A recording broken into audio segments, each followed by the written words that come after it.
So, entertainment, Hollywood, and this whole Nick Cannon thing. I'm going to be real brief. Nick got smart and walked away from something that would have been detrimental on his life later on. He made a great decision.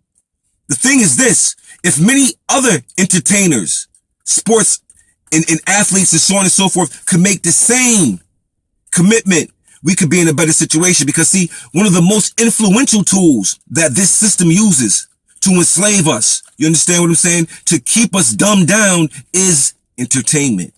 You know what I'm saying? And the entertainers are tools.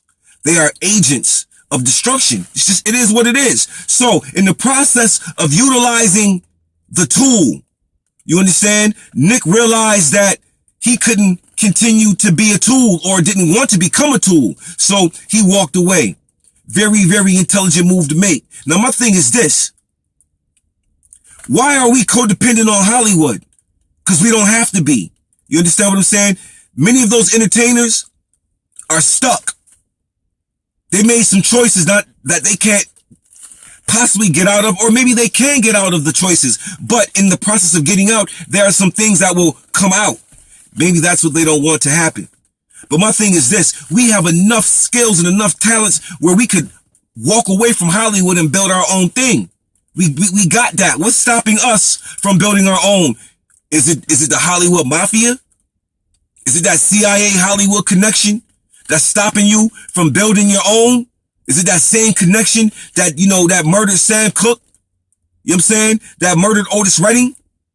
You know what I mean? When they tried to form their own distribution company to separate themselves from the Jews and so on and so forth, they formed their own, it was going to be the biggest so-called black distribution company, period. Those brothers ended up dead.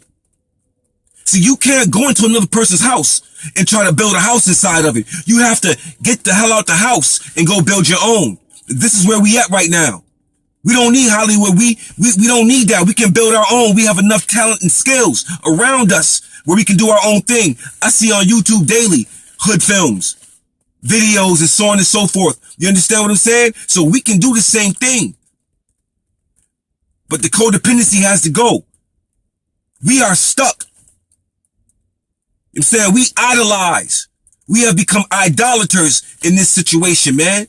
Many of us, not even the entertainers, but those on the outside who looking in at the entertainers. Why do you call them stars? Who taught you to call another man a star? A star is a celestial being that sits in the heavens. You know, so when I look up, I'm looking up to the star Sorrel. I'm not looking up to an individual on television.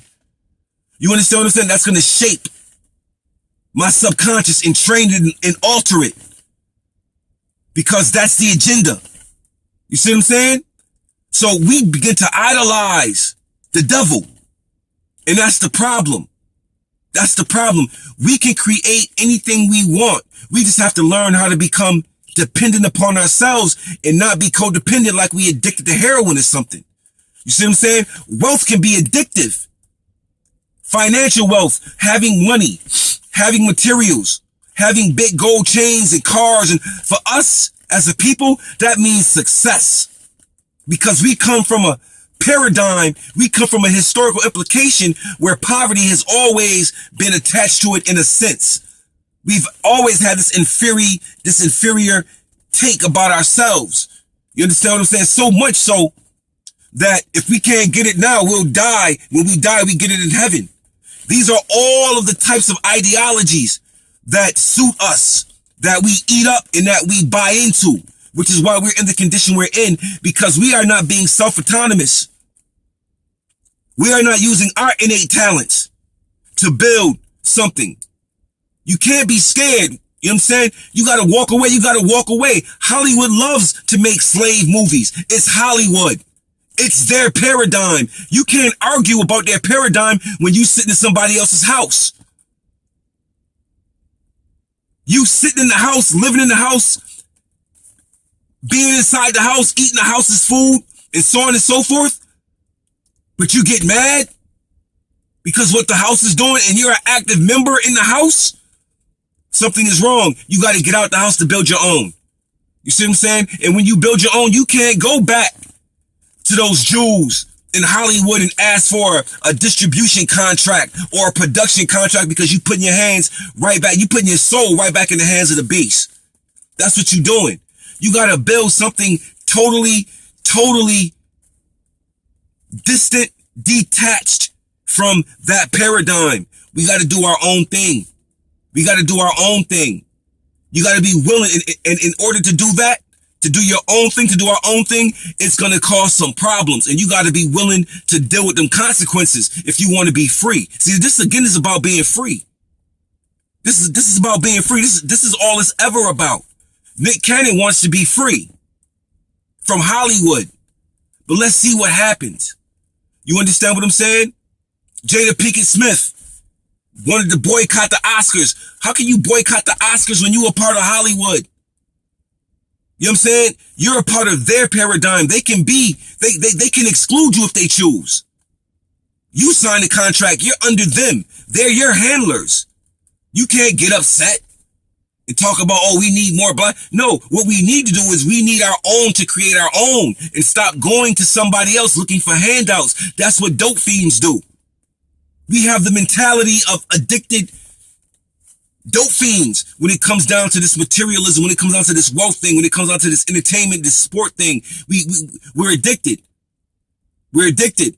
We idolize all of this stuff. And in the process of idolizing it, we lose our spiritual powers and our spiritual priority. You understand what I'm saying? Because your strength, people, lies in your spirit. It doesn't lie in the accumulation of physical things like materials and so on and so forth. Because see, when you break flesh, when that consciousness leaves this form and goes elsewhere, because it does, the consciousness, you will not be able to take your Mercedes Benz with you or your closet full of Jordans. You understand what I'm saying? Or your hair or your jewels or your makeup. None of that stuff will go with you because it has no bearing in yonder kingdom. So your focus shouldn't even be on those materialistic things, but it should be on the development of yourself and your people becoming autonomous so we can feed ourselves without asking for a plate at somebody's table who doesn't really want us there. You understand what I'm saying? We got to build our own table, man. And we got to sit at the table and we got to break bread. And we got to break it in truth. We got to remove everything that may be a problem for us. And there's many things that's stopping unity for our people. Because see, we like the division. We like it. We love it because in the process, I can show you how greater I am than you. But you know what? Take that same mentality to the beast, to the system. Let's do that. But y'all scared. Y'all scared to fight the system, to fight the beast. Y'all scared. But you love to kill each other, to fight each other, to debate, to bicker with each other. You understand what I mean? To make each other look bad. That's what we love to do. You know what I'm saying? And we became better students at the execution of white supremacy and blackface than at the authors of it. And that's a shame, man. That's a shame. So with that being said, we need to regroup and do our own thing. Stop idolizing that which, you know what I'm saying, has no bearing on your soul, man. No bearing on your soul. Be responsible. Be creators. And let's create. Let's build and destroy. We can destroy the beast and build God. That's what we're supposed to be doing. So let's build. Peace.